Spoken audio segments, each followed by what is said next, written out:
I have to say, I think the Asylum Daleks were a lot more threatening than the Parliament Daleks. I mean, if I could criticise this, or I'd say really they shouldn't.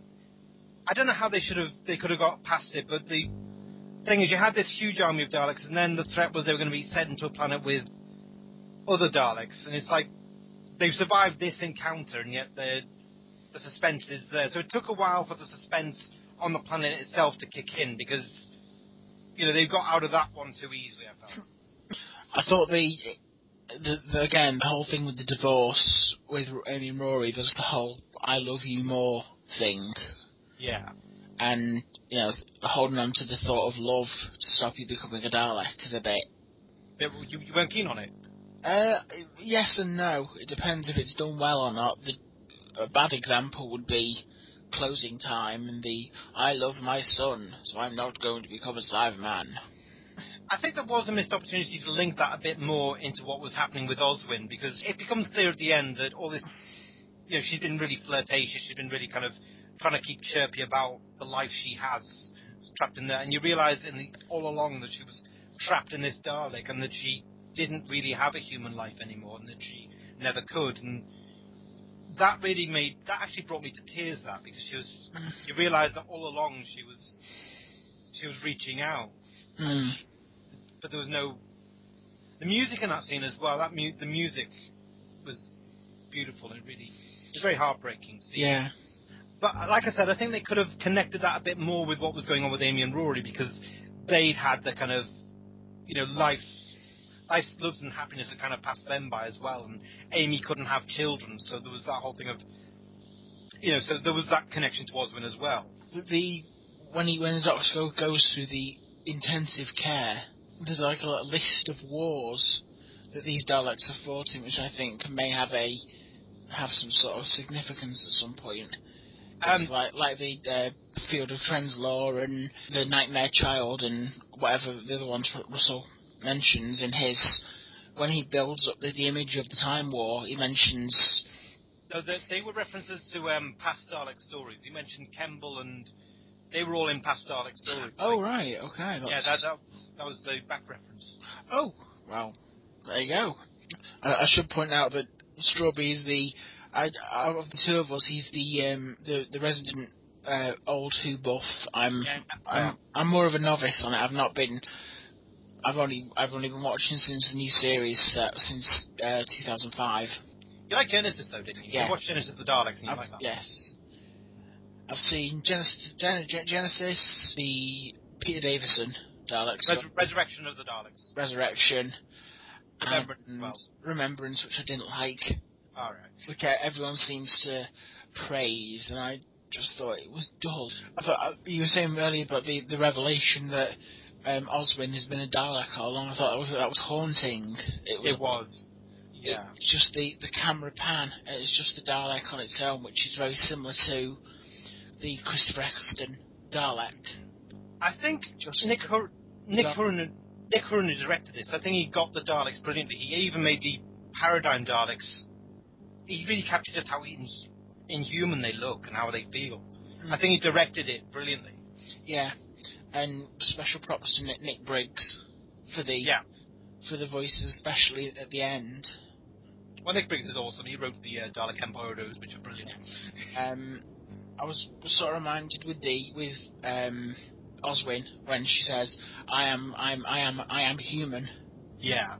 It was like in Doomsday, Yvonne when she's a Cyberman. Do you know what it reminded me of more? Forest of the Dead. It reminded me of River's Fate. It's like it was a dark version of that, in which she realised that she was trapped in the machine and that nothing she did could ever matter. Yeah. No, I mean the actual revelation of where you've got the baddie has destroyed all the humanity in this person, but actually the one last drop of humanity shows through, and with Yvonne it was for the Empire or for whoever it was, and she then sacrifices herself, and then they forgot. I was a bit disappointed with that ending. I wanted either the Asylum Daleks to win, because I thought they were a much scarier breed of Daleks anyway, or for the Doctor to take revenge on on Oswin because the Daleks destroyed her. Yeah, I mean, I suppose from the point of view that most of the Daleks in there were broken and dead, they're not much of a threat. You don't really, as much as, if you look at the Stolen Earth, when you've got or Doomsday, when you've got the army of invading Daleks coming down in London and Paris and everywhere, if you've got ones that have got broken guns and Arthur Plunger and, No, but these were more volatile, I felt.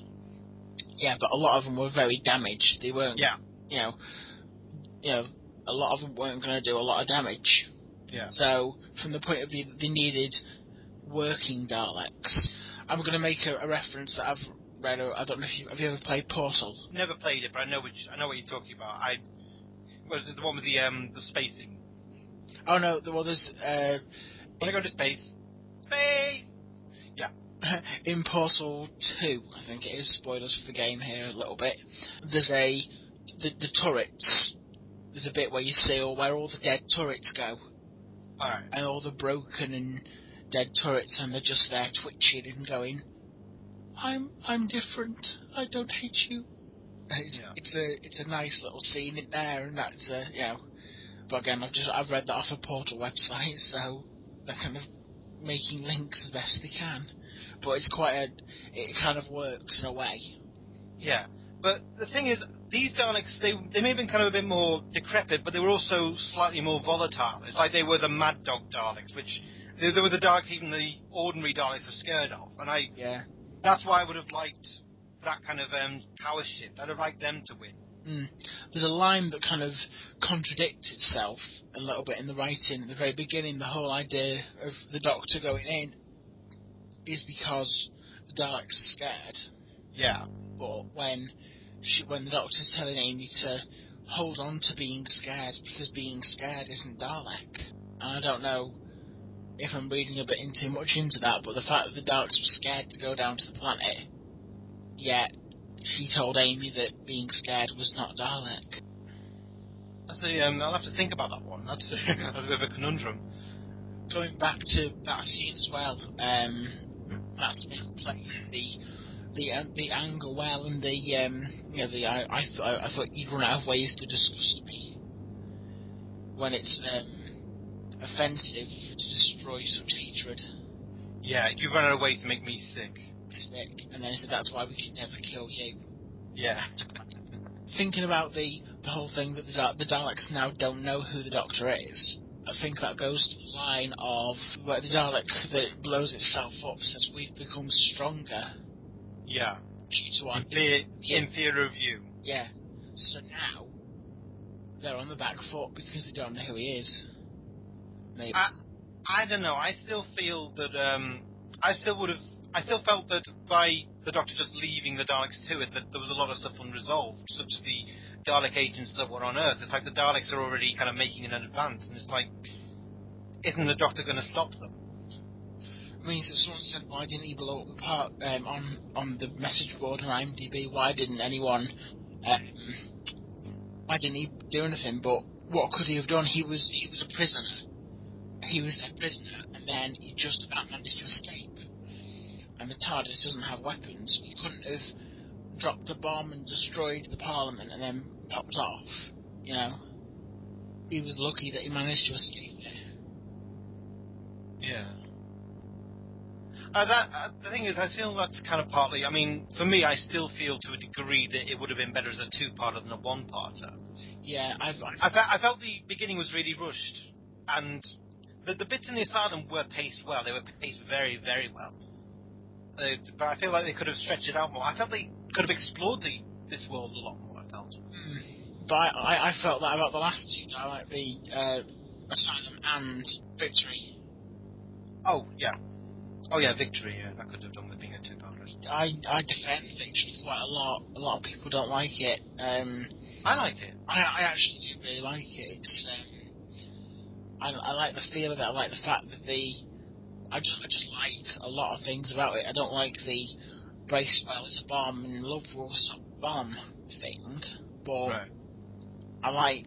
I think me and you had a discussion before how we would write it as a two-parter, and it would be the scene where the Daleks turn all the power on in London's, and then it's like you have your two-parter there.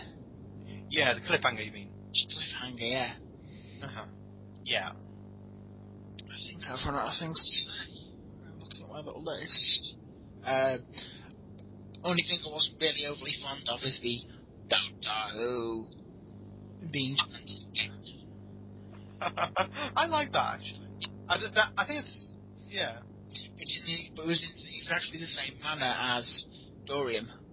Now, you said before that you preferred it a lot more on a rewatch, and I felt the same way, that the first time it took a while to orientate myself around, and it's like there was a lot of the comedy bits and the dark bits really clashed, and for the second viewing they kind of had more, the dark bits had a lot more impact.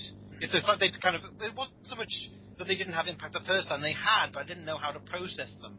I always find that Steve Moffat, his episodes work better on a rewatch because he generally puts so much in, whether he overfills the episodes in some cases, but with Russell T Davies, you get what you're given. It's there out in front of you. Mm-hmm. Better or worse. But with other writers, Chris Chibnall, the episodes are just kind of there. You get what you're given. You kind of, here's your plot, here's your characters, here's your Ood on the loo.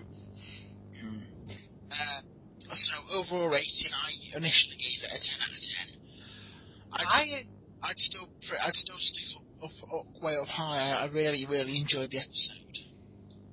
I gave it a 6 out of 10 initially. I was a bit weird about it. I thought maybe it was a bit kind of clustered. I thought it was a bit too clustered. I thought it was a bit... I felt it was too constrained. I still feel to a degree that aside from Blink and The Girl Who Waited, that the 45-minute format doesn't... a lot of 45-minute stories feel like they should have been longer in order to work, and that's how I felt the first time. But the second time it went up to an 8 out of 10 because I was a lot more... I just connected with it a lot more, and I loved it a lot more. I do think they should increase it from 45 minutes to, even if it's 50 minutes. Yeah. 60 minutes is the it would be better. Well, the 11th hour was 60 minutes, wasn't it? Even End of Time was 60 minutes. No. I wonder if End of Time had to be 45 minutes, if we would have just missed out the long goodbye. Yeah, okay. Thank you for listening. Yep. If you want to join us next week, we're going to be doing Dinosaurs on a Spaceship. So, good night. Good night.